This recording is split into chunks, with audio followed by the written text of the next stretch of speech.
வணக்கம். டிஎன்பிஎஸ்சி கையேடு மாநில அரசு இந்த லெசன்லேருந்து தான் நம்ம லாஸ்ட் வீடியோவில் பார்த்துருந்தோம். அதாவது மாநில அரசு குறித்து ஆளுநர் மற்றும் முதலமைச்சர் இவங்களுடைய பார்ட்ஸை நம்ம பார்த்துருந்தோம். இப்போ இந்த வீடியோவில் என்ன பார்க்க போகிறோன்னா மாநில சட்டமன்றம், அதை தொடர்ந்து நீதித்துறை. ஸோ இதோடைய செயல்பாடுகள் தான் நம்ம இப்போ பார்க்க போகிறோம். ஃபஸ்ட்டு மாநில சட்டமன்றம் பார்த்துடலாம். இந்திய அரசியலமைப்பு ஒவ்வொரு மாநிலத்திற்கும் ஒரு சட்டமன்றம் ஏற்பட வழிவகை செய்கிறது. பெரும்பாலான மாநிலங்கள் ஓரவையை கொண்ட சட்டமன்றங்களை மட்டுமே பெற்றுள்ளன. பெரும்பாலான மாநிலங்கள் ஓரவை மட்டும்தான் இருக்குன்னு சொல்கிறாங்க. 2 ஈரவை கொண்ட சட்டமன்றங்கள் எந்தெந்த மாநிலங்களில் இருக்குது அப்படின்னு சொல்லி பார்த்தோன்னா, ஸோ இந்த சீக்வன்ஸில் நீங்கள் ஞாபகம் வச்சுக்கோங்க. ஸோ இப்போ தமிழ்நாடுக்கு அடுத்து ஆந்திரா, தெலுங்கானா, கர்நாடகா, மகாராஷ்டிரா, உத்தரப்பிரதேஷ், பீகார், இந்த 6 மாநிலங்களில் மட்டும்தான் ஈரவை கொண்ட சட்டமன்றங்கள் உள்ளது. ஈரவை கொண்ட சட்டமன்றங்கள் உள்ள மாநிலங்கள் எத்தனைன்னு பார்த்தோன்னா மொத்தம் 6 மாநிலங்கள். முன்னாடி ஜம்மு அண்ட் காஷ்மீரோட சேர்த்து 7 இருந்துச்சு. ஓகே, இங்கேயே எடுத்துக்காட்டுக்கு நமக்கு கொடுத்துருக்காங்க, இதை பார்த்துக்கோங்க. நான் எப்போவுமே மேப் மாதிரி ஞாபகம் வச்சுருப்பேன். So Andhra, Telangana, Karnataka and then பக்கத்துலேயே மகாராஷ்டிரா, அடுத்து யூபி அண்ட் பீகார் இப்படின்ற வடிவில் தான் நான் ஞாபகம் வச்சுருப்பேன். ஸோ அதுதான் இந்த இடத்துலையே நமக்கு கொடுத்துருக்காங்க. பீகார், கர்நாடகா, மகாராஷ்டிரா, உத்தரப்பிரதேஷ், ஆந்திரா, தெலுங்கானா என 6 மாநிலங்களில் ஈரவை சட்டமன்றங்கள். கீழவையானது மாநில மக்களின் பிரதிநிதிகளை கொண்டது. கீழவையானது எப்படி லோக்சபா செயல்படுதோ அதே போல தான் நமக்கு இந்த கீழவையும். மேலவையானது ஆசிரியர்கள், பட்டதாரிகள் மற்றும் உள்ளாட்சி உறுப்பினர்கள் ஆகியோரின் பிரதிநிதிகளை கொண்டது தான் மேலவை அமைப்பு. தமிழக சட்டமன்ற உறுப்பினர்கள் மொத்த எண்ணிக்கைப்படி 234 உறுப்பினர்கள். அமைச்சர்களின் எண்ணிக்கை 36 வரை இருக்கலாம். அதாவது 234ல் 15 விழுக்காடு. ஏற்கனவே நம்ம பார்த்தோம் இல்லையா, இங்கே நமக்கு கொடுத்துருந்தாங்க.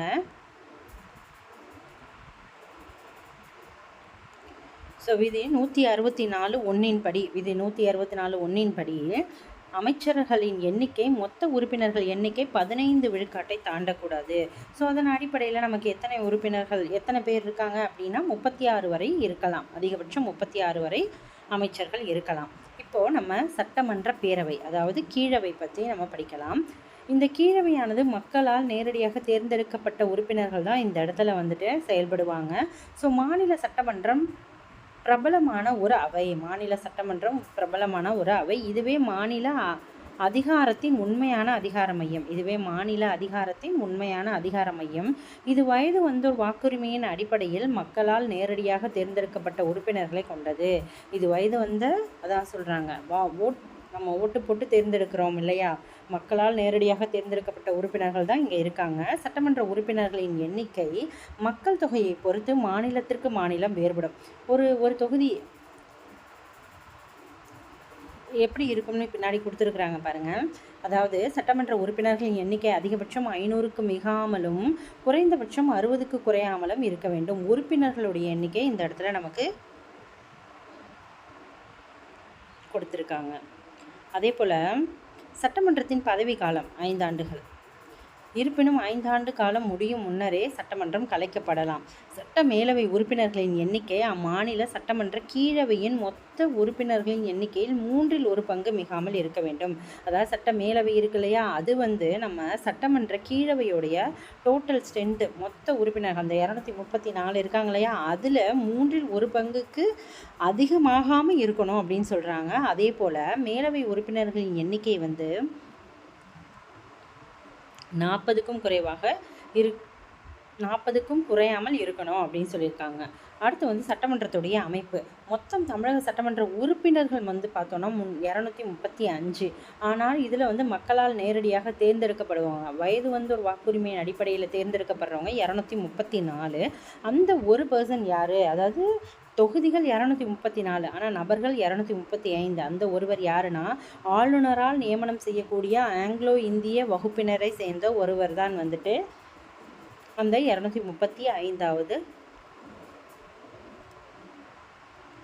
நபர். அமைச்சரவை மற்றும் அமைச்சரவை குழுக்கள். அமைச்சரவை அப்படின்றது கேபினெட் அப்படின்ற ஒரு சிறிய அமைப்பானது அமைச்சரவையின் உட்கரு ஆகும். இப்போ கேபினெட் என்பது தான் அமைச்சரவையுடைய உட்கரு அப்படின்னு சொல்கிறாங்க.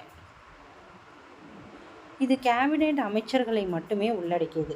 இதுவே மாநில அரசின் உண்மையான அதிகார மையம். இந்த கேபினெட் அமைச்சரவை தான் வந்துட்டு மாநில அரசுடைய ஒரு உண்மையான அதிகார மையமாக விளங்குகிறது. ஸோ இவங்களோட சேர்ந்து மட்டும்தான் இந்த குழுக்கள் கொண்ட அமைப்பு தான் வந்து ஒவ்வொரு முடிவுகளும் தீர்மானங்களும் எடுக்கிறதுல முக்கிய பங்கு வகிக்கிறாங்க. அமைச்சரவை குழுக்கள் எனப்படும் வெவ்வேறு குழுக்கள் மூலம் கேபினெட் செயலாற்றுகிறது. அவற்றில் 2 வகை உண்டு. ஒன்று வந்து நிரந்தரமானது, மற்றொன்று வந்து தற்காலிகமானது. ஸோ இந்த அமைச்சரவை குழுக்கள் மூலமாக ஏற்படுற 2 வகை இருக்குன்னு சொல்கிறாங்க. ஒன்று வந்து நிரந்தரமாகவும் மற்றொன்று தற்காலிகமாகவும் செயல்படக்கூடியது. ஸோ இப்போ வந்து சட்டமன்ற கீழவையுடைய தலைவர் யார்? சட்டமன்ற உறுப்பினர்களுக்கிடையே தலைவர் ஒருத்தர் இருப்பார் இல்லையா, அவர் தான் இந்த சபாநாயகர். எப்படி வந்து மக்களவையில் சபாநாயகர் செயல்படுறாரோ அதே போல் சட்டமன்றத்தின் தலைவர் யாருன்னு பார்த்தோன்னா சபாநாயகர். சட்டமன்ற உறுப்பினர்களுக்கிடையே சபாநாயகர் மற்றும் துணை சபாநாயகர் தேர்ந்தெடுக்கப்படுறாங்க. இந்த வெளியிலிருந்து யாரையும் இல்லை, சட்டமன்ற உறுப்பினர்களில் ஒருத்தவங்க தான் சபாநாயகர் தேர்ந்தெடுக்கப்படுறாரு. சட்டமன்றம் ஓர் தீர்மானத்தின் மூலம் 14 நாட்கள் அறிவிப்பு கொடுத்த பிறகு சபாநாயகரை பதவி நீக்கம் செய்யலாம். ஸோ இவருடைய பதவி நீக்கம் எப்படி வந்துட்டு துணை குடியரசுத் தலைவரை பதவி நீக்கம் செய்கிறதுக்கு முன்னாடி 14 டேஸ் முன்னாடி இன்ஃபார்ம் பண்ணணும் அப்படின்ற மாதிரி கொடுக்குறாங்களோ அதே போல் தான் சபாநாயகரை வந்து பதவி நீக்கிறதுக்கு முன்னாடி 14 நாட்களுக்கு முன்னாடியே அறிவிப்பு கொடுக்கணும். அதற்கு முன் சபாநாயகரை பதவி நீக்கம் செய்யும் தீர்மானத்தின் மீது வாக்கெடுக்கும் நேரத்தில் அவைக்கு வந்த பெரும்பாலான உறுப்பினர்கள் வாக்களித்து தீர்மானத்தை நிறைவேற்ற வேண்டும். ஸோ இதில் அவைக்கு வந்தவங்களில் அதிகப்படியான ஓட்டு அளித்து அவரை வந்து நீக்கலாம்னு சொன்னால் தான் நீக்க முடியும். அதே போல் சட்டமன்றம் கலைக்கப்படும் பொழுது சபாநாயகர் தமது பதவியை இழக்க மாட்டார். இதுவும் ஒரு முக்கியமான விஷயம். இதை வந்து நமக்கு கூற்று காரணங்களில் கேட்டால் தெளிவாக சொல்ல தெரியணும். சட்டமன்றம் கலைக்கப்படும் பொழுது சபாநாயகர் பதவி தானாக இழக்கப்படும் அப்படின்னு கொடுத்தாங்க அப்படின்னா தவறு. அவர் தன் பதவியை இழக்க மாட்டார். மேலும் புதிய சட்டமன்றத்துடைய, ஏன்னா அந்த அவைக்குன்னு ஒருத்தர் தலைவர் இருக்கணும் இல்லையா, புதிய சட்டமன்றத்தின் முதல் கூட்டம் வரை தனது பதவியை தொடர்கிறார். சபாநாயகர் இல்லாத போது அவரது பணியை துணை சபாநாயகர் மேற்கொள்வார். இப்போ சட்ட மேலவை, சட்டமன்றத்தை பொறுத்த வரைக்கும் அதோடைய தலைவர் யாருன்னு பார்த்தாச்சு. இப்போ சட்ட மேலவை விதான் பரிஷத் அப்படின்னு அழைக்கப்படக்கூடியதான். என்னன்னு பார்த்தோன்னா சட்ட மேலவை இந்திய மாநில சட்டமன்றங்களின் ஓர் அங்கமாக செயல்படுகின்றது. இந்தியாவில் 28 மாநிலங்கள், 28 மாநிலங்களில் 6 மாநிலங்களில் சட்ட மேலவை இருக்குன்னு சொல்லியிருக்காங்க. அது முன்னாடியே பார்த்துட்டோம். ஈரவை சட்டமன்றத்தில் மறைமுக தேர்தலால் தேர்ந்தெடுக்கப்பட்ட உறுப்பினர்கள் சட்ட மேலவையில் செயலாற்றுகின்றன. சட்ட மேலவை வந்து எப்படி ராஜ்யசபா நிரந்தரமான அவையோ அதே போல் சட்ட மேலவையும் ஒரு நிரந்தரமான அவை. ஏனென்றால் இதை வந்து கலைக்க முடியாது. உறுப்பினர்கள் தான் வந்துட்டு 3 1 பங்கு உறுப்பினர்கள் 2 வருஷத்துக்கு ஒரு முறை ஓய்வு பெறுவார்கள். இந்த சட்ட மேலவை உறுப்பினர்களின் பதவிக்காலம் 6 வருஷம். 6 வருஷத்துக்கு ஒரு தடவை 3 1 பங்கு உறுப்பினர்கள் 2 வருடத்திற்கு ஒரு முறை அவங்க வந்து பதவி ஓய்வு பெறுவார்கள். ஒருவர் சட்ட மேலவை உறுப்பினர் ஆவதற்கு அவர் இந்திய குடிமகனாக இருக்க வேண்டும், 30 வயது நிரம்பி இருக்க வேண்டும், ராஜ்யசபாவுக்குரிய அதே தகுதிகள், தெளிவான மனநிலை உடையவராக இருத்தல் வேண்டும், எந்த மாநிலத்தில் போட்டியிடுகிறாரோ அம்மாநில வாக்காளர் பட்டியலில் அவரது பெயர் இருத்தல் வேண்டும். ஸோ இதெல்லாம் ரொம்ப முக்கியமானது. அவர் எந்த மாநிலத்துக்காக சட்ட மேலவைக்கு அவர் வந்து போட்டியிடுறாரோ அந்த மாநிலத்துடைய வாக்காளர் பட்டியலில் முக்கியமாக அவர் பெயர் இருக்கணும் அப்படின்றது ரொம்ப முக்கியமானது. 1986 நான் ஃபஸ்ட்டு பார்ட்லேயே வந்து சொல்லியிருந்தேன், நம்ம தமிழகத்துடைய சட்ட மேலவை எந்த வருடம் கலைக்கப்பட்டது அப்படின்றது 1986 இயற்றப்பட்ட தமிழ்நாடு சட்ட மேலவை நீக்க மசோதா. தமிழ்நாட்டில் சட்ட மேலவை நீக்கப்பட்டது. இந்த சட்டம் 1986 நவம்பர் 1ஆம் நாளன்று நடைமுறைக்கு வந்தது. ஓகே, யாருன்னா எம்ஜிஆர் அவர்களுடைய பீரியடில் தான் இது நீக்கப்பட்டிருக்கும். சட்ட மேலவைக்கான தேர்தல் இது ரொம்ப ரொம்ப முக்கியமானது. சட்ட மேலவைக்கான தேர்தல் வந்து 3 1 பங்கு உறுப்பினர்கள், அதாவது சட்ட மேலவையில் வந்து நம்ம என்ன சொல்லியிருந்தாங்க, சட்டமன்ற கீழவை இருக்கு இல்லையா, கீழவையிலேருந்து 3 1 பங்கு உறுப்பினர்கள் சட்டமன்ற மேலவைக்கு இருக்கணும், அதுக்கு அதிகமாகக்கூடாது, 40க்கு குறையக்கூடாது அப்படின்னு சொல்லியிருந்தாங்க இல்லையா. அதில் வந்து பார்த்தோன்னா அந்த குறைந்தபட்சம் அந்த 3 1 பங்கு நபர்கள் எப்படி தேர்ந்தெடுக்கப்படணும்னு சொல்கிறாங்க. ஃபஸ்ட்டு விஷயம், 3 1 பங்கு உறுப்பினர்கள் உள்ளாட்சி அமைப்புகளால் தேர்ந்தெடுக்கப்படுவாங்க. அடுத்து 12 1 பங்கு உறுப்பினர்கள் பட்டதாரிகள், 12 ஒருத்தவங்க வந்துட்டு எப்படின்னா பட்டதாரிகள், டிகிரி ஹோல்டர்ஸ். 12 1 பங்கு உறுப்பினர்கள் பட்டதாரி ஆசிரியர்களால் தேர்ந்தெடுக்கப்படுறாங்க. அடுத்து 3 மூன்றில் ஒரு பங்கு உறுப்பினர்கள் சட்டமன்ற பேரவை உறுப்பினர்களால் தேர்ந்தெடுக்கப்படுறாங்க. அடுத்து 6இல் ஒரு பங்கு உறுப்பினர்கள் கலை, இலக்கியம், அறிவியல், சமூக சேவை மற்றும் கூட்டுறவு இயக்கம் இவற்றில் சிறந்து விளங்குபவர்களை ஆளுநர் நேரடியாக நியமனம் செய்கிறாரு. ஸோ பாருங்கள், 3இல் ஒரு பங்கு உறுப்பினர்கள் உள்ளாட்சி அமைப்புகளால் தேர்ந்தெடுக்கப்படுறாங்க. 12இல் ஒரு உறுப்பினர்கள் பட்டதாரிகள், 12இல் ஒரு உறுப்பினர்கள் பட்டதாரி ஆசிரியர்கள், 3இல் ஒரு பங்கு உறுப்பினர்கள் சட்டமன்ற பேரவை உறுப்பினர்களால் தேர்ந்தெடுக்கப்படுறாங்க. இந்த 3இல் ஒரு பங்கு 2 வருதா? 3இல் ஒரு பங்கு உள்ளாட்சி அமைப்பு, இன்னொன்று வந்து 3இல் ஒரு பங்கு சட்டமன்ற பேரவை உறுப்பினர்களால் தேர்ந்தெடுக்கப்படுறாங்க. 12இல் ஒரு பங்கு பட்டதாரிகள், 12இல் ஒரு பங்கு பட்டதாரி ஆசிரியர்கள். மேலும் 6இல் ஒரு பங்கு வந்துட்டு இலக்கியம், கலை இந்த துறைகளை சேர்ந்தவர்களை ஆளுநர் நேரடியாக நியமனம் செய்கிறார். அவ்வளவுதான். இதோடைய தலைவர் எப்படி வந்து மக்களவை சட்டமன்ற கீழவைக்கு வந்து சபாநாயகர் தலைவரோ அதே போல் மேலவை தலைவர் சேர்பர்சன் மேலவை கூட்டத்தை தலைமையேற்று நடத்துகிறார். மேலவை உறுப்பினர்களிடையே தலைவர் மற்றும் துணைத் தலைவர் தேர்ந்தெடுக்கப்படுகின்றனர். இதில் ராஜ்யசபா மாதிரி நமக்கு வந்து அந்த அதாவது வந்து துணை குடியரசுத் தலைவர் அங்கே வந்து தலைவராக அந்த மாதிரி இங்கே எதுவும் கிடையாது. அந்த மேலவை உறுப்பினர்களிடையே தலைவர் மற்றும் துணைத் தலைவரை தேர்ந்தெடுக்கிறாங்க. தலைவர் இல்லாத போது துணைத் தலைவர் கூட்டத்தை தலைமையேற்று நடத்துகிறாரு. மேலும் சட்ட மேலவையை உருவாக்கம் மற்றும் நீக்கம் அதற்கான விதிகள் இங்கே கொடுத்துருக்காங்க. சட்ட மேலவை அந்த சட்ட மேலவையை உருவாக்குறதுக்கும் நீக்கிறதுக்குமான சட்டப்பிரிவு இதை வச்சுக்கலாம் இல்லை வேண்டான்னு சொல்லிக்கலாம் அப்படின்னு சொல்கிறதுக்கான பிரிவு என்னன்னு பார்த்தோன்னா 169 இதெல்லாம் நல்லா ஞாபகம் வச்சுக்கணும். 1986 நவம்பர் 1 அதே போல் 169 அப்படின்ற இந்த 3 விஷயங்களும் நமக்கு சட்ட மேலவைன்னு வந்தாலும் ஞாபகம் வந்துடணும். ஸோ இந்த விதியை பயன்படுத்தி தான் வந்து தமிழகத்தில் சட்ட மேலவை ஒழிக்கப்பட்டது. அதற்கு அடுத்தபடியாக இப்பிரிவின்படி சட்டமன்றத்தின் மொத்த உறுப்பினர்களில் 2 பங்கு உறுப்பினர்கள் வாக்களித்து தீர்மானத்தை நிறைவேற்றி சட்ட மேலவையை உருவாக்கவோ நீக்கவோ நாடாளுமன்றத்தை கேட்டுக்கொண்டால் நாடாளுமன்றம் ஒரு சட்டத்தின் மூலம் இந்த மேலவையை உருவாக்கும் அல்லது நீக்கும் சொல்லியிருக்காங்க. 2 பங்கு உறுப்பினர்களும் வாக்களிக்கணும். ரொம்ப முக்கியமானது 1986 மற்றும் 169. ஸோ இது ரெண்டும் ரொம்ப ரொம்ப முக்கியமானது, ஞாபகம் வச்சுக்கணும். அடுத்த 2இல் 3 பங்கு உறுப்பினர்கள். ஸோ இந்த சட்டமன்றத்துடைய செயல்பாடுகள் என்னென்ன?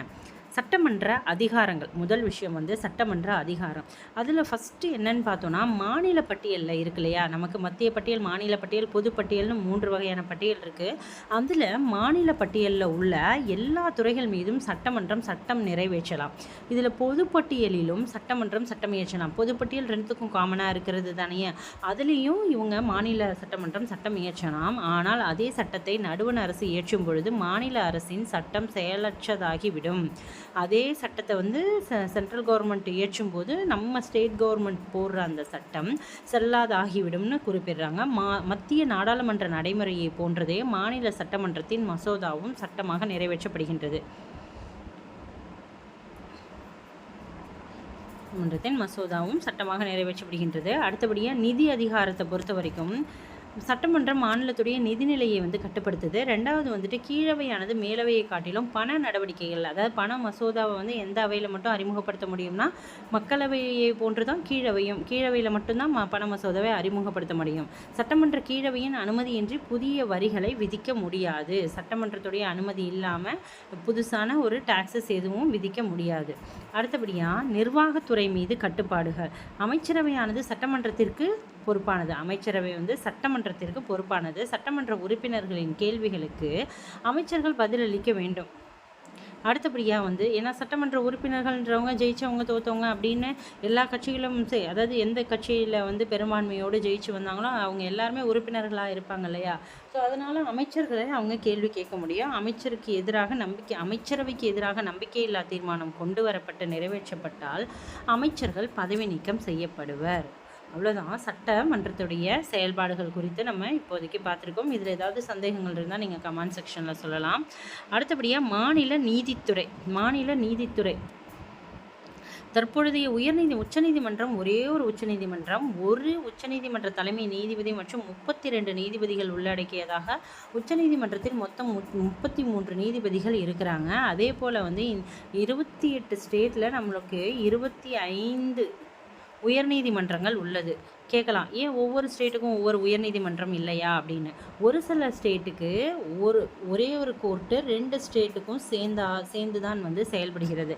அது மாதிரி அதனால் நம்மக்கிட்ட 25 உயர்நீதிமன்றங்கள் தான் இருக்குது. அதில் முதலாக 1862 உயர்நீதிமன்றம் வந்து கொல்கத்தா, மும்பை, சென்னை இந்த 3 உயர்நீதிமன்றங்களும் 1862 தான் வந்து கொண்டு வரப்பட்டது. அதுக்கப்புறமா 1866 அலகாபாத், 1884 அப்படின்னு ஒன்று தொடர்ந்து இப்போ 2019 வரை நமக்கு எத்தனை இருக்குது அப்படின்னு சொல்லி பார்த்தோம்னா 25 உயர்நீதிமன்றங்கள். அதில் கடைசியாக பார்த்தோம் அப்படின்னா தெலுங்கானா மற்றும் ஆந்திராவுடைய உயர்நீதிமன்றங்கள் தான் கடைசியாக தோற்றுவிக்கப்பட்டது. ஓகேங்களா. இப்போ வந்து நம்மக்கிட்ட மொத்தம் 25 ஹைகோர்ட்ஸ் இருக்குது. காலப்போக்கில் பிரிட்டிஷ் இந்தியாவின் ஒவ்வொரு மாகாணமும் ஒரு உயர்நீதிமன்றத்தை கொண்டிருந்தது.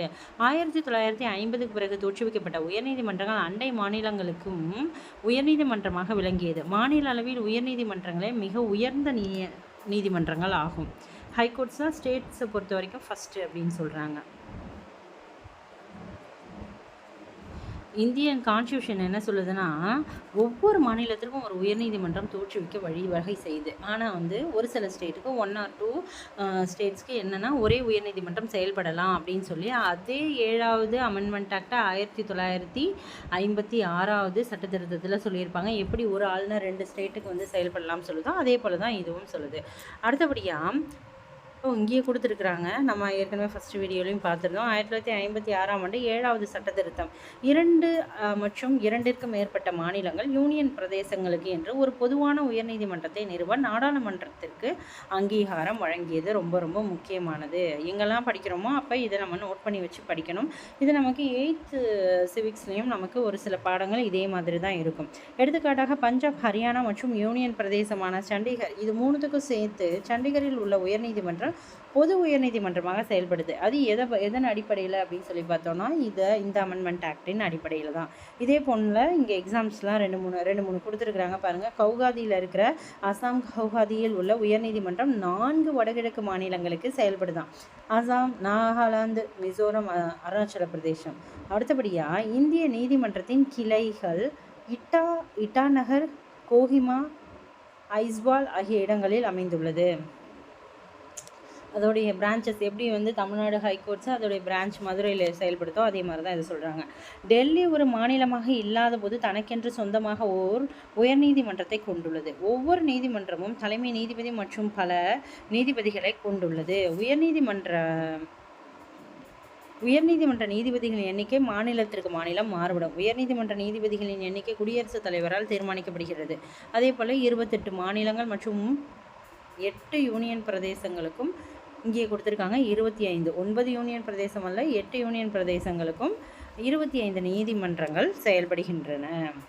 உயர்நீதிமன்ற நீதி வரையறை நமக்கு எப்படி இது சுப்ரீம் கோர்ட்டு கொடுத்துருந்தாங்க இல்லையா, தனக்கே உரிய நீதி வரையறை, அப்புறம் வந்து பேராணைகள், மேல்முறையீடு, அது மாதிரி நமக்கு சுப்ரீம் கோர்ட் கொடுத்த மாதிரி தான் இதுவும்.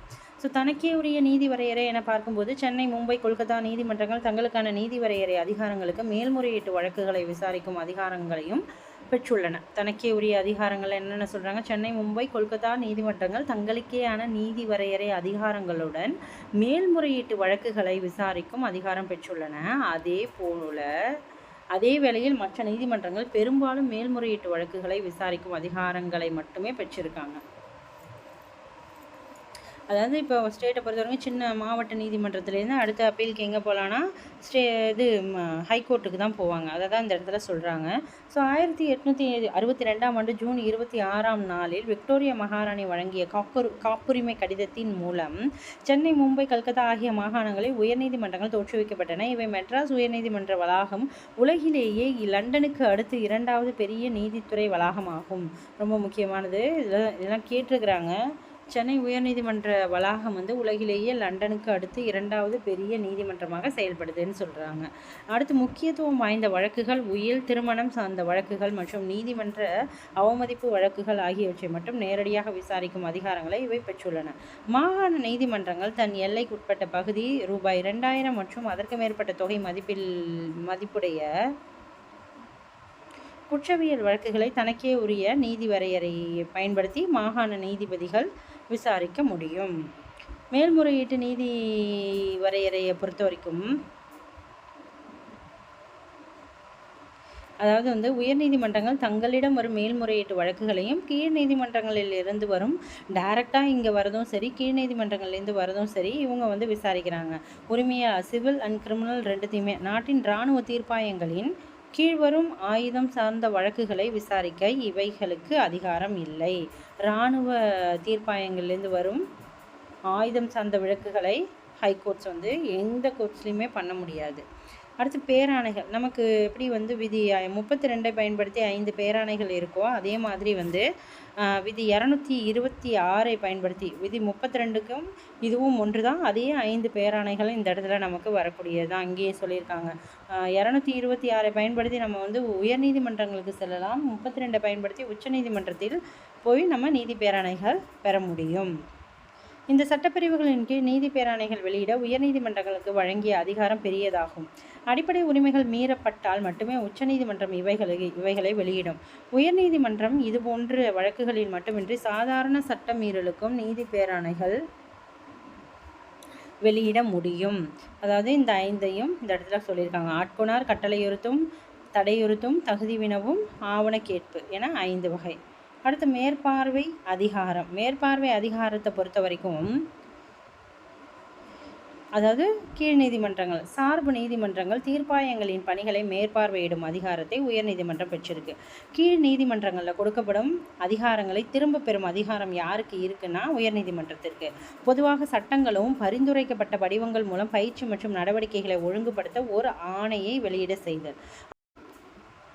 அடுத்து பரிந்துரைக்கப்பட்ட முறையின் கீழ் நீதிமன்றங்கள் புத்தகங்கள், பதவிகள், கணக்குகளை பராமரித்தல்.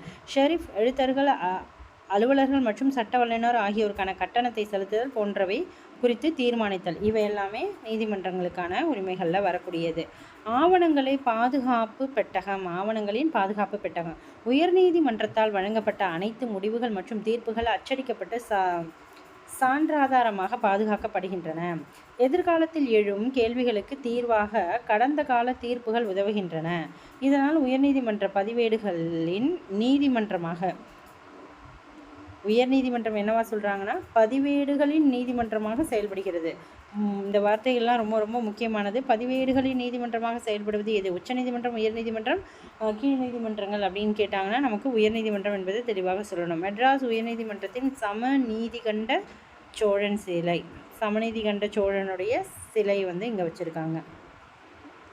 அவ்வளோதான். இந்த பாடப்பகுதியெல்லாம் நம்ம வந்து சட்டமன்றம் மற்றும் நீதித்துறையை வந்து இந்த வீடியோவில் பார்த்துருக்கோம். இதுக்கு முன்னாடி முதலமைச்சர் மற்றும் ஆளுநர் சம்மந்தமான விரிவான தகவல்களை நம்ம பார்த்துருக்கோம். உங்களுக்கு ஏதாவது சந்தேகங்கள் இருந்தால் நீங்கள் வந்து கண்டிப்பாக கமெண்ட் செக்ஷனில் சொல்லலாம். இந்தியன் பாலிட்டி பொறுத்த வரைக்கும் நமக்கு ரொம்ப முக்கியமான ஒரு டாப்பிக்கு. இதை இல்லாமல் யூனிட் 4 அண்டு யூனிட் 7 நமக்கு ஹிஸ்ட்ரி டாபிக். இதையும் வந்து ஸ்பீட் ரிவிஷன் பாருங்கள். ஸ்கூல் புக்கில் எங்கெல்லாம் இருக்குதோ அதை சீக்கிரமாக ரிவிஷன் பார்த்துட்டு அதுக்கப்புறமா நீங்கள் ஏதாவது எக்ஸ்ட்ரா நோட்ஸ் வச்சுருந்தீங்கன்னா பாருங்கள். நம்ம சேனலில் சீக்கிரமாகவே மாடல் டெஸ்ட்டு ஒரு 2 டெஸ்ட்டு வந்துட்டு குரூப் 4க்கு பிஃபோர் வந்து நம்ம பண்ணுறதா இருக்கிறோம். அதுக்கான அறிவிப்பு சீக்கிரமாக சொல்லப்படும். உங்களுக்கு எங்கள் வீடியோ பிடிச்சிருந்தால் லைக் பண்ணுங்கள், ஷேர் பண்ணுங்கள், முக்கியமாக சப்ஸ்கிரைப் பண்ணிவிட்டு பாருங்கள். அது எங்களுக்கு ஒரு பெரிய மோட்டிவேஷன். Okay, thank you.